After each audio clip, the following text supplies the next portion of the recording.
Hello guys, আসসালামু আলাইকুম। আজকে আমরা স্কিল শিখব ডিএলএসে বিভিন্ন রকম।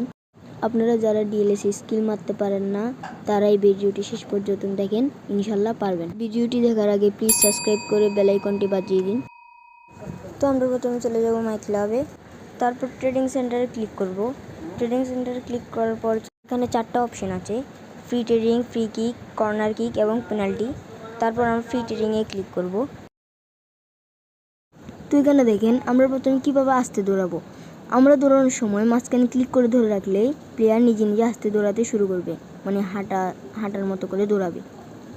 তারপর গোলবৃত্ত বটনটাকে আমরা চারপাশ দিয়ে ঘোরালেই আমাদের একটি ড্রিবলিং হয়ে যাবে। দেখেন, আমি আবারও দেখাচ্ছি। তারপর আমরা কিভাবে জোরে দৌড়াবো, মাঝখানে ক্লিক করলে প্লেয়ার অটোমেটিক জোরে দৌড়াবে। তারপর আমরা বাম পাশে থেকে ডান পাশে সুইপ করলে ড্রিবলিং হবে।